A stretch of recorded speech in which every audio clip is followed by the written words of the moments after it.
Hello, everyone, and welcome to your 2023 year ahead horoscope for Gemini rising. In this video, we're going to be going over the major highlights of the year, and then I'm going to be talking about major advice for Gemini risings, things to keep in mind, mindsets to have so you have a successful year. And then we're going to be going month by month over every single, well, really just the major transits of each month throughout the year.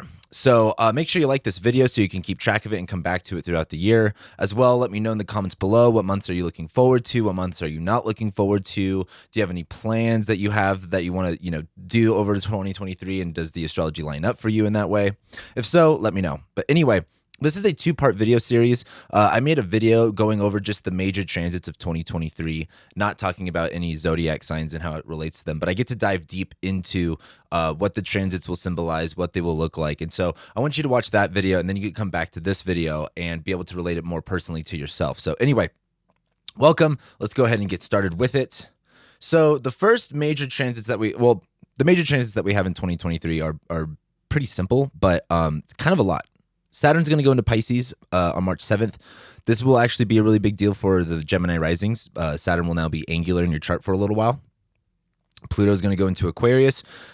These major transits are in March. A lot of the big astrology happens in March this year. Like quarter 2 and quarter 3 are really like the biggest times this year. So the first quarter and the last quarter are a little bit dull and boring. But Pluto goes into Aquarius. That's a 20-year-long transit, and I have a video about that. I actually have a podcast about it on the delineation. Make sure you check that out. It's a little bit heavy and intense, but it's a pretty heavy and intense transit. So we'll talk about that. Jupiter's going to be going into Taurus May 17th.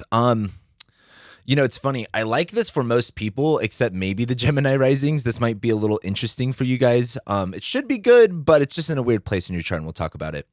Then once we get into the summer, the nodes are going to change, and the eclipses are going to be taking place in the signs of Aries and Libra, and not Scorpio and Taurus anymore. And then once we get a little bit past that, just a few days later, we have Venus retrograding in Leo. This is really the highlight of the summer. This is going to be I think Venus will be in Leo for 5 months. Going to be a really fun summer. I actually really like this, and this should be pretty good for you guys too. But let's go ahead and start talking about it.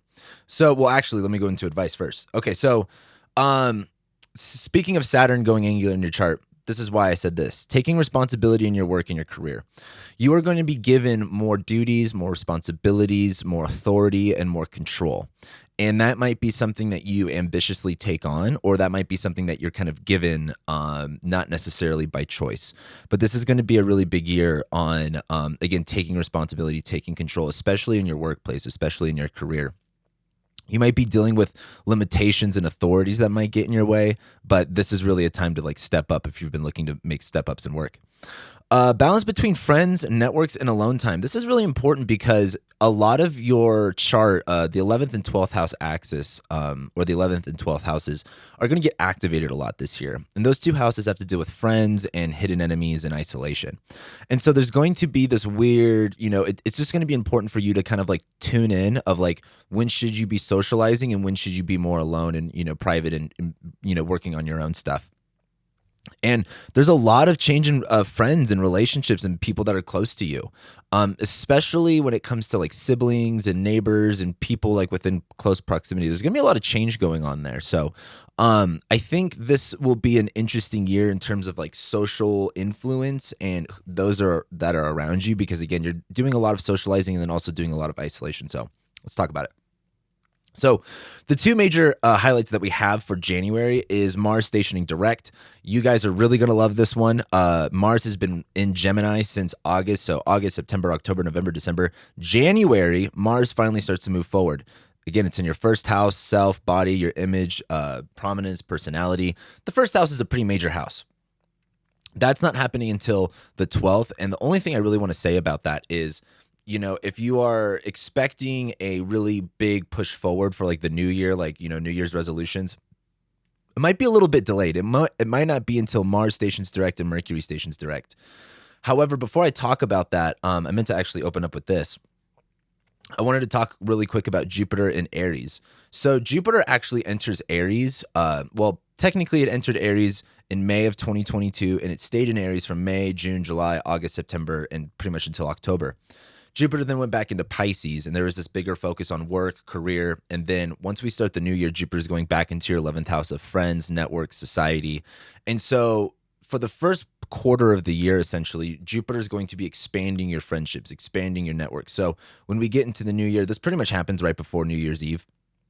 So as we go into the new year, Jupiter's back in Aries. There's more of this kind of social aspect going on in your life. And that's going to be, I don't want to say short-lived, but that's going to be important because that's going to come up in a lot of other ways this year. But then right after that, so that'll feel good. That'll feel like a spark of joy or spark of, I don't know, ambition for the new year. But it's really not until January 12th. And in this recording too, just look at this corner if I don't explicitly mention the day I'm talking about. But Mars station's direct. So Mars has been in your first house. You know, Mars rules fights, anger, conflict, separating, cutting. Maybe you've gotten a little injured. Maybe you've been a little bit more, pissed off than normal. Once Mars goes direct, there's going to be this, well, I would also say you've probably been pretty distracted and pulled in two separate ways. And then Mars went retrograde for a while where there was this kind of like burnt out feeling or, doing too much. This is where you kind of get your balance right again. Or maybe a better analogy would be like juggling. Like maybe you were juggling for a minute and you weren't getting your rhythm, your flow. This is where you can kind of get more in that Gemini energy of doing this and doing that. But again, that's not until the 12th. And then after that, the next highlight that we have in January is just Mercury stationing direct on the 18th. This is another thing where it's like you're not going to feel like excited about the new year until a little bit later on in January. So don't expect to wake up on New Year's Day and be like, I'm ready for the new year. It's not going to be really until the 18th that really kicks in.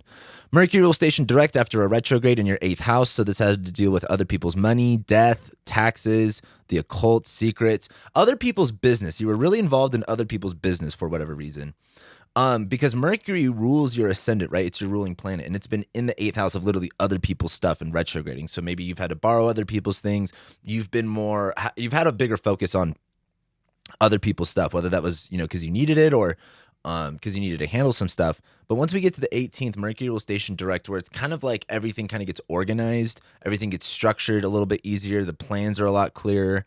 And so again, probably here and then maybe even after the new moon is when you're going to feel like things are starting to actually move forward a little bit because now all of the planets are stationing direct and moving forward. So then we get to February, and really the only thing that we've got going on in February is Mercury leaving shadow.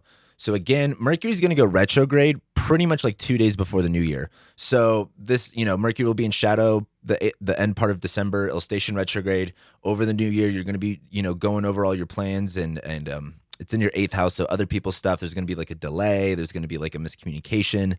That all gets cleared up by the time we get to the 7th. So whether that was like borrowing money, lending money, having to use people's stuff or whatever, you finally get to move on from that once we get to February 7th. And that's going to be nice because really after that, that's it for February. Oh, let me actually shift this over. So February is a pretty dull month. It's probably the quietest month of the year, to be honest with you. We'll be building up into a lot. March is the craziest month this year. So it's like the calm before the storm, essentially. And so, Mercury leaves shadow by the 7th, and then it'll enter Aquarius. And really that kind of brings us to March. So March, we have a lot of things going on here. Number one, on the 2nd of March, we have this Venus-Jupiter conjunction in Aries. This is happening in your 11th house of community, friends. It can also sometimes reflect your career, depending on your chart, but mostly friends, networks, community. And this is Venus and Jupiter. These are the two benefic planets. These are the best planets in the chart, quote unquote. And that, if anything, is symbolizing something good. There's a few problems with it, though. Number one, Jupiter rules your 7th house of relationships and 10th house of career, and it's in your 11th house of friends and networks. It's also going to be conjoining Chiron. This Venus-Jupiter conjunction is on Chiron. So there's something like expanding and something initiatory that's like fun and exciting, but it's on Chiron. There's something kind of painful about it, even though you need it. Maybe that's like having to address things in social situations that maybe you didn't want to address. That's kind of the thing that's coming up here, but it looks great.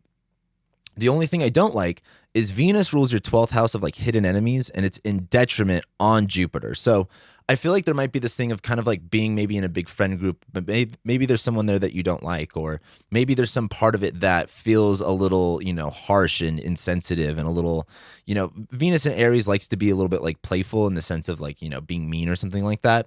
But this is kind of interesting because it's like, oh, this looks really fun with friends, but there seems to be something underlying here that might feel uncomfortable.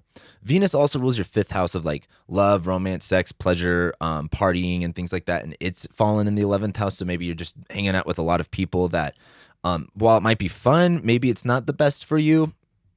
I think you should just enjoy it anyway. Then a few days later, about 5 days later, we have Saturn entering Pisces. This is one of the major highlights for this year because Saturn has been in Aquarius for pretty much the past 2.5 years, all of 2022, all of 2021, and a little bit of 2020. And Saturn has been in your ninth house of spirituality, astrology, far distance travel, higher education, publishing, social media. And so there might have felt like this big wall or this divide or this, some sort of separation in that area. Maybe there was a lot of judgment, like the ninth house rules social media. So maybe there's been a lot of like, not wanting to go in that area. You've had a lot of, realities come hitting when it comes to your beliefs and things like that.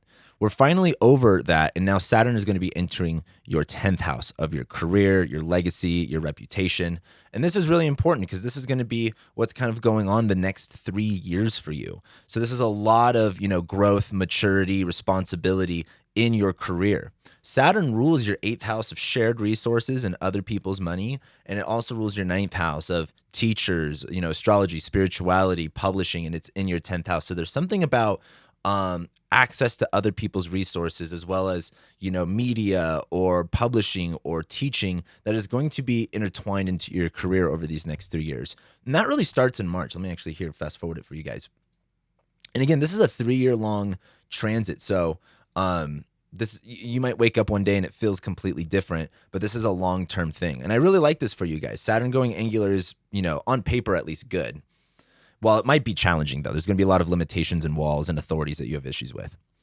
But then later into the month, we have Pluto entering Aquarius. Again, I have a whole podcast on this. It's really, really intense. So just be warned. But Pluto is an intense planet. It literally rules fear, power, transformation, corruption. And this is going into your 9th house of spirituality, religion, far distance travel, higher education, publishing, social media. So there's something about power and fear that's really going into your 9th house of beliefs. And I think this is important because Saturn has just spent the past 2 years there. So there's been a lot of this kind of like weight and pressure in that area of your life for you. But now it really comes down to, are you going to be like scared of things, or are you going to use the power in that fear to overcome things?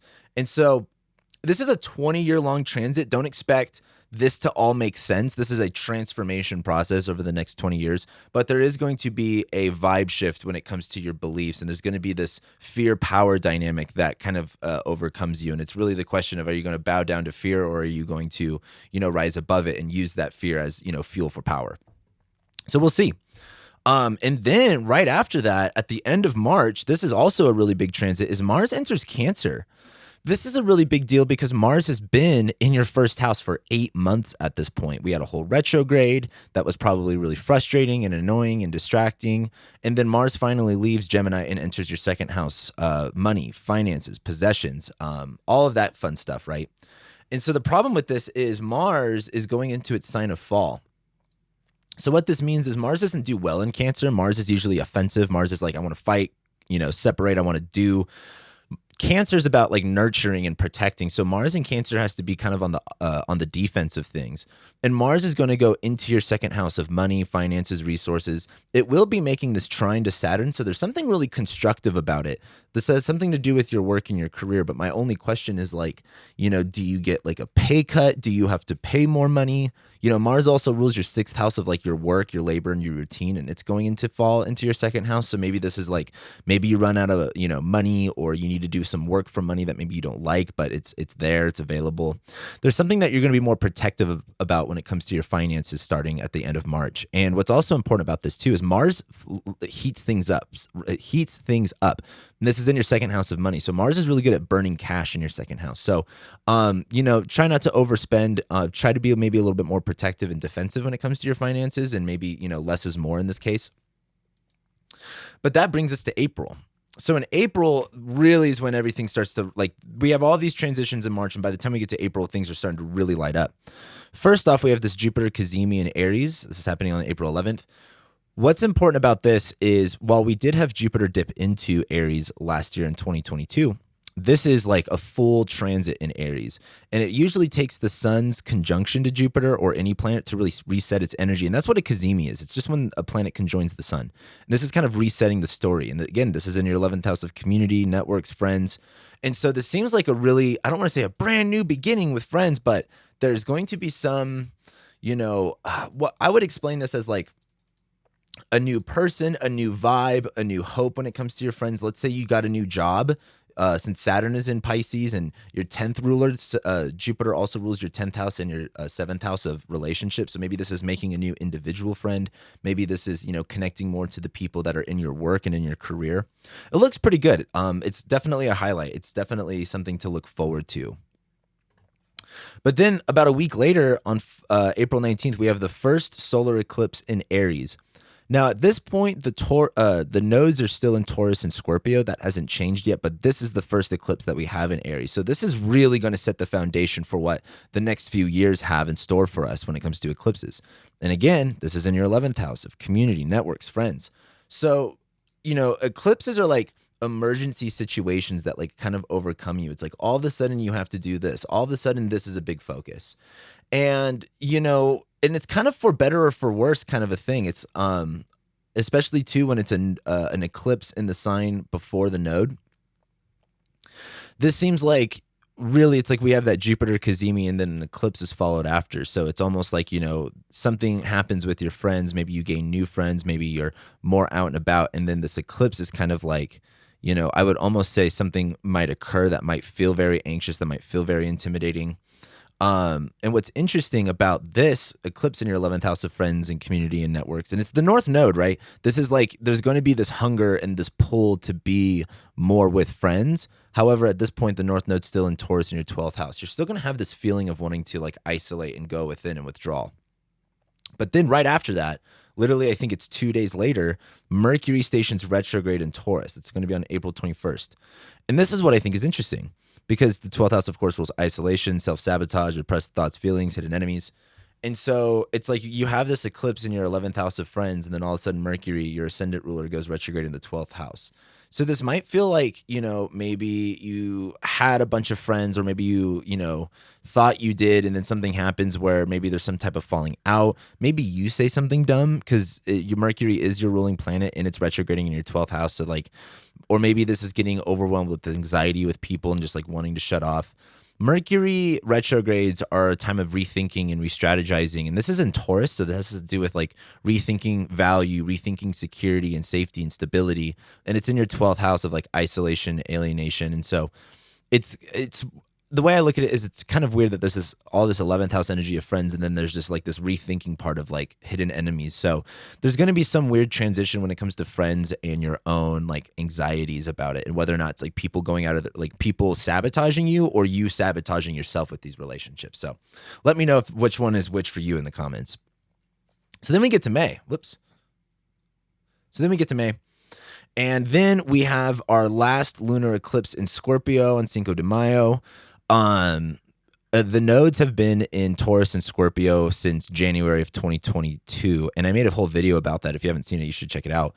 And so this is the last eclipse with the nodes in Taurus and Scorpio. Again, this is happening in your 6th house of work, labor, routine, health, habits, pets, coworkers, employees. So this area of your life has been very draining, exhausting. There's been a lot of purging going on here. And this is kind of like the last cleanup. The analogy I've been using with people is like, when you move out of a house, there's the day that you move all of the big furniture, and then there's the day where you kind of do the last cleanup. That's really what this is. Mercury's in the middle of retrograding in your 12th house. Like, have you missed anything? Have you forgotten anything? The majority of the Scorpio stuff has already happened, and so you've done all of the big moves. You've done all of the, unrooting of things, and this is just kind of that last cleanup. It is an eclipse. It is going to bring some fear, and this is in your 6th house of health and habits, so this might bring up like health stuff. Might bring up pet stuff. And again, this is all while things are happening in your 12th house of fear, hidden enemies, isolation, alienation. So I think the real big thing here is just to not get overwhelmed and to not like, just trap yourself in fear and things like that. Like this is going to be a time of just kind of like moving on, essentially. So after that eclipse, just about 2 weeks later, in the middle of May, we have Jupiter entering Taurus. So I have a love-hate relationship with this for you guys because Jupiter is all about good things, right? And Jupiter in Taurus is going to be a really good transit, but it's entering your 12th house, again, of isolation, self-sabotage, repressed thoughts, feelings, hidden enemies. And what's interesting about this, in my opinion, is it's like we have this Mercury retrograde in your 12th house kind of getting ready for Jupiter's ingress, kind of like, all right, I need to clear things up for Jupiter. And this is also when the moon enters Taurus too. And so there seems to be, so for example, Jupiter rules your 7th house of relationships and other individuals, and it's going into your 12th house. So if you're like in a relationship, you're probably going to just be spending more time with your partner and like more alone time and more Jupiter and Taurus, like, excessive, luxury in, close spaces. But it's also your 10th house ruler.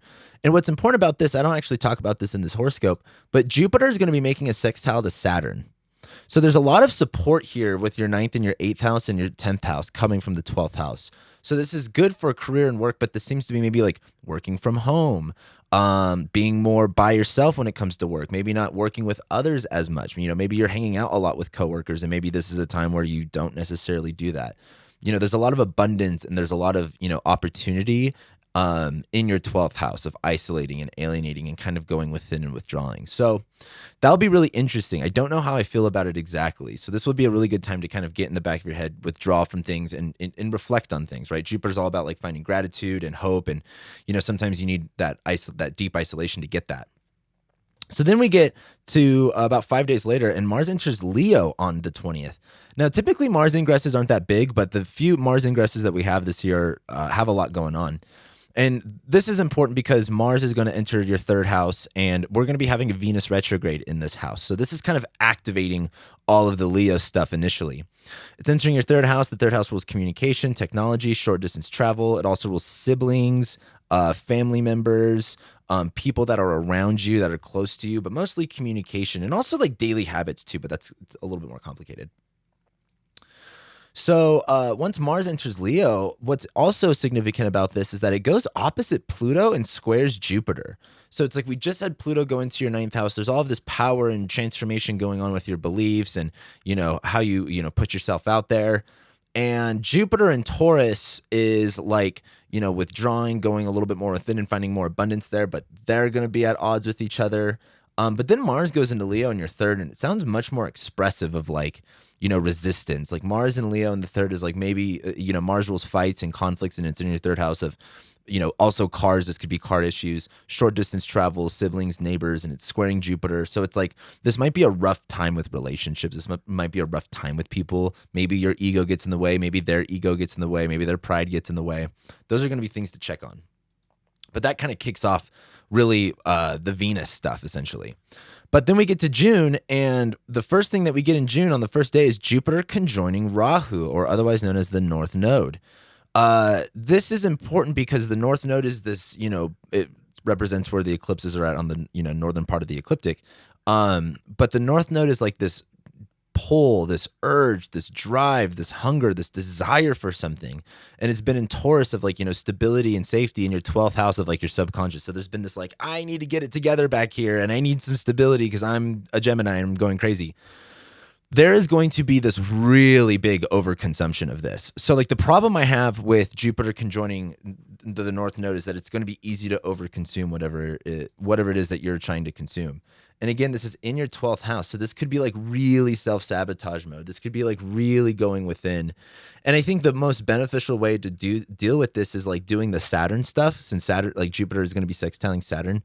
So if this is about work, this is about, maturity and growing up, I think it'll be great. I think if you're just trying to like go for anything safe and secure, even if it causes you harm, if you think that what your comfort zone is, like that's what you don't want to do.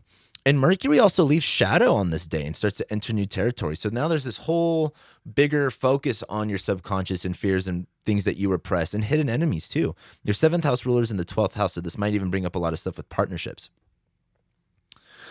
So then right after that, we get to the 16th, about 2 weeks later, Saturn retrogrades in Pisces. And what's important about this is when Saturn enters a new sign and starts moving forward, it's like you're taking on all of this responsibility, you're taking on all of this duty, or you're given a lot more responsibility and obligations. But then Saturn, and there's like this kind of excited factor to it. Like there's this kind of like, oh yeah, I'm taking things on, I'm in the power, I'm in the authority, I'm in control. But then when Saturn goes retrograde, you realize the problems of it, where it's like, oh, like I didn't know I was also responsible for this. Like, there's a difference of what you're responsible for if you were just like a salesperson versus like a manager, right? And so Saturn retrograde is like, you got to this management position and it was fun, but now you have to deal with manager type problems. And that's also really specific too, because it's in your 10th house of career and it's Saturn. So like literally like taking on more duty and obligation with work and career. So this is where the learning curve comes in, where it's like, okay, you did all of this new stuff, you've built all this new stuff, and now it's really time to take those, really apply the lessons, essentially. It's like, things might have been easy at one point, and now they're going to be challenged. And this is just, there's the excitement factor when something is very new, and then that excitement factor goes away, and you have to deal with the problems. That's what this is. So all of this new responsibility with work, career, that's when all of the kind of issues with it, quote unquote, come in. But this is when Jupiter sextiles Saturn too. So there's something good about it. Like there's something like, oh, like, again, maybe you're like working from home or have your own office space or something like that. But then it's like, this is really weird. I actually really want you guys to comment and let me know what ends up happening with this, because to me, it just seems like, something is really good, but then Saturn and Pisces too is also, there's something confusing about it. There's something that's like, this doesn't feel right. This is confusing. You're a Gemini. Everything is like very conversational. Pisces is very like, mystical. And so there might be this kind of orb of confusion that kind of goes over you. But then we get 3 days later, Venus enters shadow in Leo. Again, one of the major highlights we have this year is a Venus retrograde. Venus is going to be in Leo for 5 months. At this point, she's already entered Leo, right? So there's already been this bigger focus on communication, technology, short distance travel. It's Venus in Leo. There's been a lot of like, I want to be witnessed. I want to be seen. I want to have fun with people around you. Maybe it's like siblings, cousins, neighbors, short distance traveling. Venus is with Mars here. It sounds really fun. But there's something that's happening on the 19th that you're going to come back to here in a few months. Something that's starting, something that's or maybe not even starting, but something that you realize. Evening star Venus is like things, she's very receptive. Things come to evening star Venus. So you might be receiving certain amounts of attention that you may not like. Mars is also in Leo right here. So there might be problems with this attention. There might be problems with the way that you're being seen. And you're going to undergo a value change with how you want to be witnessed, how you want to be addressed, and how you express that too. Like, how do you communicate that to other people? But this is the moment where you kind of realize what you are getting in is not necessarily what you want, and that's going to undergo a change. So that brings us to July. And by the time we get to July, Mars enters Virgo, which is going to be entering your 4th house of home, family, living situation, your roots, your parents. Really, this is just going to bring more fights and conflicts in that area, more issues. If you've got issues with parents, this is going to come up. If you've got problems at home, this will come up, meaning like, a landlord or something like that. Mars and Virgo, maybe you're going to want to clean everything up, really organize stuff. This would be a great time to organize your fucking house if you haven't. And that's also going to be kicking off, like when Mars enters Virgo, Mercury's eventually going to retrograde in Virgo too. So there might be some problems that come up during this time that will be important for a little bit later in the summer. So Mars enters Virgo, goes into your 4th house, family stuff. But then we get to the 18th. And that's when the North Node and the South Node enter Aries and Libra. And so while we have already had an eclipse that has happened in Aries, this is when the node shifts. And so this is where it's like your internal compass shifts directions a little bit. And again, the North Node is going to be going into your 11th house of your community, your networks, your friends, career. And then the South Node is going to be going into your 5th house, which rules sex, passion, creativity, arts, children, recreation. So there's going to be this kind of desire to go into a community, and the South Node in Libra is going to kind of throw the balance off when it comes to, what I like to look at the 11th and 5th house axis is like the 5th house is what you do for fun. The 11th house is who you do it with. And right now, maybe who you do it with is more important than what you're doing. Or maybe even vice versa. Like I'd say, like maybe you might be trying to hang out more with people, but you don't really like why you guys are hanging out together. You don't really like, the reason you guys all vibe. So the South Node going through your fifth house is going to be like purging out, pleasures, getting rid of things that, aren't really necessarily fun anymore. Like maybe this is a good time to find new friends that, you can surround yourself with that have common interests. So that happens on the 18th. And again, that is activating the next year and a half. Eclipses last a year and a half in a certain sign. And then we get to July 22nd, and Venus stations retrograde in Leo. So again, this is in your third house of communication, tech, short distance travel. And what's interesting about this, in my opinion, for you guys, is Venus is retrograding in a very social sign. It may not necessarily rule your exact friends. That's very 11th house. But the third house is like the people that are literally like closest to you.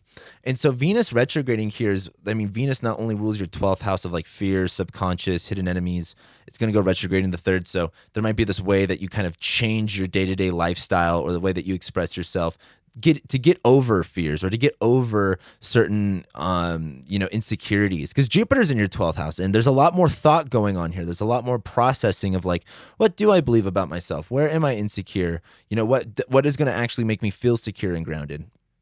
But Venus also rules your fifth house of recreation and fun, and it's retrograding in third. So it just seems like, what you do for fun is going under a change. And this is also going to be, I think, changing your friendship situation. I think it's interesting that the North Node enters your 11th house and then Venus retrogrades in your third. So it's like maybe, there's all this pull towards your friends, but you got to change your schedule up and you got to change, like kind of get out of your comfort zone to make all these changes so you can do that kind of stuff. In my opinion, it looks really fun and exciting, but you'll have your own opinion.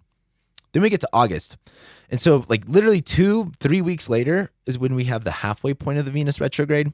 And that's the Venus Cazimi. Again, this is all in the third house. But when Venus goes retrograde, right? She's been an evening star. She's been receiving certain attention, realizing she doesn't like it. Venus goes retrograde where it's like, all right, it's time to undergo a shift. It's time to undergo a change with how I express myself, how I let myself get attention. What attention do I get?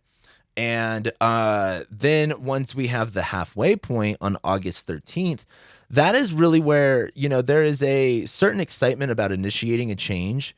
Like, let's say you're starting a new habit or a new routine. There's the first week is one thing, but then when you get like 2 or 3 weeks into it, this is where you really feel that change going underneath. The sun conjoins Venus where there's this kind of like death and rebirth moment. This is also going to be focused on siblings, neighbors, people around you, because it is the sun conjoining Venus too.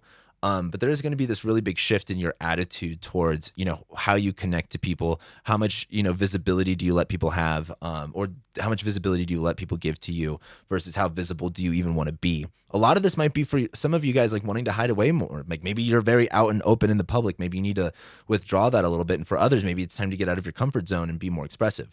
I think it just really depends on the person here. But this is the halfway point. This is when it is clear that you are doing something different. It is clear that things are moving on. And then about a week later, maybe a week and a half, we get the Mercury retrograde in Virgo on the 24th. Again, this is in your fourth house of home, family, living situation, parents. And so this is kind of going over everything that Mars has done. Mars has been in Virgo at this point for a minute, and this is on the 24th. So let's move forward here a little bit. There we go. So Mars has been going through Virgo. There's been maybe like Mars in Virgo is super anal and like wanting things to be organized and specific. And so Mercury retrograding in Virgo, you might have realized where things weren't orderly, or, Mars in Virgo wants, if things aren't in a specific and exact order, then Mars can't do its job. And Mercury retrograde in Virgo is like a really good time to reorganize things, have a different organization system, have a different order of operations, essentially. And this is also a miscommunication, a delay. Some of you might be moving during this time, and if you do, there might be like a delay, a going back and forth, a miscommunication, things not necessarily working correctly, all related to the fourth house. And then right after that, just about 4 days later is when Mars enters Libra. So this is, again, it's so funny. I usually don't talk about Mars ingresses that much, but the Mars ingresses this year, each one has something about it. And that's happening on the 28th. Mars is going to be entering your sixth house my bad. Actually, it's not your sixth house. Man, I messed this up. This is your fifth house. Fifth house. So it was really hard getting all these all organized, but it's entering your fifth house of...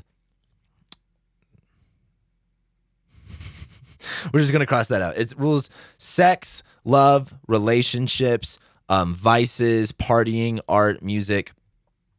And so when Mars goes into Libra, what day is this on? This is on the 28th. Let me back up here.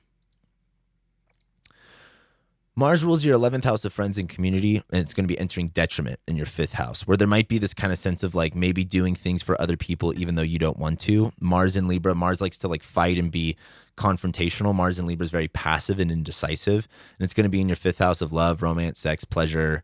And so there might be like some problems or some inflammation coming from this area that kind of throws you off balance. Maybe there's some stagnation here that you don't necessarily like. Listen to that, because we have a lot of Libra activations happening after this. And it's like Mars enters Libra and kind of brings up all of the problem topics that will be later addressed as we go on. So then we get really into September, and Venus stations direct in Leo on September 4th. This is, again, 3rd house stuff. But what's really interesting is also on September 4th, Jupiter stations retrograde. So notice that Jupiter is in Venus's sign, and it's like Venus goes retrograde, stations direct, and then Jupiter stations retrograde in Venus's sign. So there's this really weird flip, or this really weird, turn of the tables here. And so there's a lot of Venus stuff going on this year, but as Venus stations direct, there's this like Venus and morning stars, like this is the attention I want, this is the glory I want, and I'm going to go for it. I'm going to go after it. And then Jupiter stations literally retrograde, where it starts to move backwards, where Jupiter moving forward is giving you all these opportunities, these gifts, all these big things. And then Jupiter retrograde is like that, the money flow stops. There's this sense of that ebb moment. And Jupiter retrograde is like you have to kind of find the joy and the gratitude and the hope within. You have to kind of create that for yourself in order to create in your outside circumstances. So when Jupiter goes retrograde in your 12th, this might be, maybe you've been learning a lot about yourself. You've been learning about a lot of the things that you repress and you put on the back burner. This is like, okay, well, now that you're aware of that information, now that you're aware of that truth, how are you integrating that into your life? How are you actually making those changes? And so it's like Venus stations direct in Leo. You're kind of expressing a new side of yourself. You've probably changed some like situations when it comes to relationships and people you hang out with. And I think this is just kind of a time of like maybe getting over some insecurities, maybe kind of just, not feeling so stubborn and stuck in your ways, maybe kind of realizing where you have been that way. Also, I think realizing too, Jupiter going retrograde is your 7th house ruler going retrograde and your 10th house ruler going retrograde. So something about relationships and career stuff is going to kind of plateau for a sense and kind of start to go into an ebb moment. Then as we move on, about a week later, or maybe 2 weeks later, I don't know, I can't do the math, Mercury stations direct in Virgo. Again, 4th house, home, family, living situation. And this is where it's like, okay, whatever delay you had, whatever things were going on there, things start to actually move forward.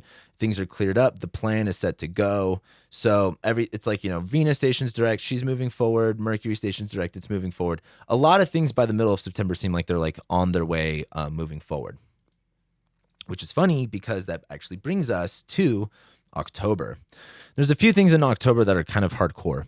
So the first thing is Mars is going to conjoin the South Node in Libra on the 4th. This is pretty hard. Mars rules separation and cutting and getting rid of things, and it's in Libra. So it's very like, passive, indecisive, not a clean cut.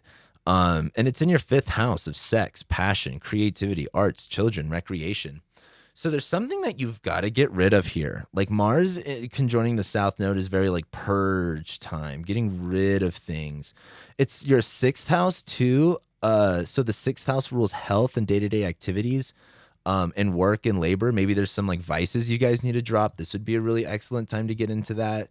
Mars rules your 11th house of friends. Maybe you've been partying with the same crowd and maybe it's just you're kind of over it and maybe you guys don't see eye to eye on things, and this would be a time of kind of ending that. The North Node in Aries is really like hyper-focused on the individual, and the South Node in Libra is like at the cost of relationships, at the cost of peace and balance. And so this just kind of seems like arguments, conflicts that are very draining and exhausting and really pull you in two different directions that you're going to seem very indecisive about, especially when it comes to pleasure and fun and creativity and art. But then a few days later, Mars enters Scorpio, and it's going to be activating your 6th house of work, labor, routine, health, habits, pets, coworkers, and employees. This is important because the South Node has just gone through your 6th house. So over this past year and a half, it's been very draining in this area. You've gotten rid of a lot of shit. And then when Mars goes into there, it activates it again. And there's no South Node there, so it just becomes very strong. So this is where it's like health issues could arise, but I would look at it much more as like, taking on a lot more activity, taking on a lot more like working out more, being more active. Pets might be an issue, but like Mars enters your sixth and it trines Saturn. This seems like it's time to go to work. It's time to get busy. It's time to like grind. And it's Mars in Scorpio. It's very like invested and very fixated of doing something. And this is also right in the middle of eclipse season, because literally 2 days after that, we have our solar eclipse in Libra. We haven't gotten an eclipse in Libra yet. And so again, this is in your fifth house of sex, passion, creativity, arts, children, things like that. And this is an eclipse. This is like an emergency thing. This is like, this has to go. This is a fresh start. This is a purge moment. And so it's, Libra in fifth house. This is like, sometimes, I would almost look at this like if you're a parent, sometimes you got to be a hard parent. Sometimes, also sometimes your kids are going to do stupid stuff. Maybe that's what this looks like. I mean, Venus is also your fifth ruler in fall in the fourth house by this point, opposite Saturn. So this is going to be a little bit hardcore when it comes to fun and romance and connection. And there's just something that's not working here. There's something that is off balance, and there's something that has to get really addressed. Like, the way I would almost look at this is like the North Node in Aries is like this gun, but you can't shoot your target if your scope is off. And like, this is like, you need to balance your scope. You need to get things clicked in. But you might realize during this time where things are off balance. It's like if you're shooting a target and it's going everywhere else, this is the moment where you go, oh, my scope's not, like dialed in. It's not, balanced correctly. So it's an eclipse. It'll be pretty intense to say the least. But then we get to November, and we have Saturn stationing direct in Pisces. Again, this is all in your 10th house of career, reputation, legacy. This is when it's like, okay, Saturn has been retrograde. You've done the hard work. You have done the labor. You have grown up. You've gotten out of your comfort zone. And now, it's one of those things where it's like Saturn being direct. You get all this responsibility and authority. It feels good. Saturn goes retrograde. You're like, fuck, this is actually hard. Fuck, I actually have to grow up. Then Saturn stations direct. And it's like, what used to be a challenge is actually easier for you now. You've grown. You've overcome it. And so now Saturn stationing direct in your 10th house is like, now a bunch of career things really get to move forward. And now you get to really, take on this responsibility and authority with like stride and like with power. And it's Saturn and Pisces too. There's some type of learning, aspect about this. And also Saturn and Pisces is like, you got to be fluid. You have to be willing to be, ice and, a liquid or a gas when you need to be. So, and again, this is also when all of this stuff in Scorpio is going on. So there's a lot of sixth house stuff of work, routine, health, that's going on. And then about, 2 weeks later, we have our Mars Cazimi in Scorpio. So again, a Cazimi is when a planet conjoins the sun, and this is kind of resetting the energy. Again, this is in your sixth house of work, labor, routine, health, habits. And this is like, it's funny. I've been saying Mars Cazimis are like, well, Mars's cycle throughout the zodiac is known as the hero's journey. And this would be like the beginning of a new story. But I would like to call this the villain origin story. Mars in Scorpio. Well, for one, what I also want to bring up here is the fact that before this happens, again, this is here on the 16th, Mars is going to go opposite Jupiter and Uranus. So this could bring up health issues because it's lighting up Mars, your sixth house, and opposite Uranus in the 12th. Maybe accidents, maybe don't go like, I'm going to go rock climbing for the first time. But there's something around here where your health, your habits, possibly a pet might die too. Sorry. But there's some type of change or restarting phase when it comes to your work, your health, your day-to-day routines. And it's in Scorpio. It's really raw. It's really intense. It's very villain origin story, which is kind of what I'm coining this as. I really like that. And then just after that, Mars enters Sagittarius. This is like the least big Mars ingress, but it goes into your seventh house of relationships, other people, any individual that you can think of, even if it's an enemy. And what's important about this is the sun will also ingress into Sag with it. But Mars pretty much immediately makes a square to Saturn. So I feel like this is some type of an authority figure getting in your way, or maybe you opposing an authority figure, or maybe this is a coworker arguing with your boss. There's some type of like Mars and Sag of just kind of like raw anger, or just kind of like super like out there, like just go big or go home. And Saturn and Pisces is like, I can't do this. I can't deal with this.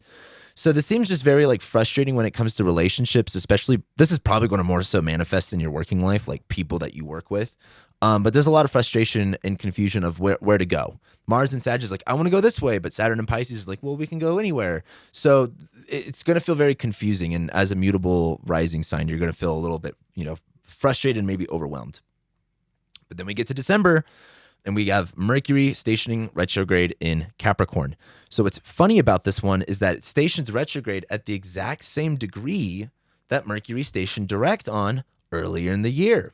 So Mercury retrograded in Capricorn and stationed direct at 8 degrees Capricorn. Remember in January? Mercury stations retrograde at that exact same degree. So there's something about other people's money, shared resources, death, occult, inheritance, secrets that you're coming right back to that you left off at in January and February at the beginning of the year. So that'll be really interesting. You might break someone's stuff. You might be, sleeping on someone's couch for a minute or something like that. It's your fourth ruler in the eighth. It's your first ruler in the eighth. Something to do with, maybe it's your mortgage, maybe it's money owed or things that you have to borrow from other people. It is trending Jupiter though, so it seems pretty good. And speaking of Jupiter, we have our last transit and Jupiter stations direct in Taurus. This seems pretty nice as far as just because it's like right before New Year's Eve, and this might give us a nice little boost forward into the new year. But again, it's all in your 12th house. And so Jupiter has, again, been retrograde. There's been this really, deep processing of your subconscious, your fears, repressed parts of yourself. And when Jupiter stations direct, it's going to be kind of like things kind of clicking, and when you can kind of align your frequency or your vibration to like, the Jupiter things like abundance and expansion, this is where it's kind of like, you went without it, you have to create it within, and now you can kind of line yourself back up with that vibration, and things will start to expand more in your 12th house. You'll start to learn more, you start to gain more, work should become better, relationships should become better at this point too.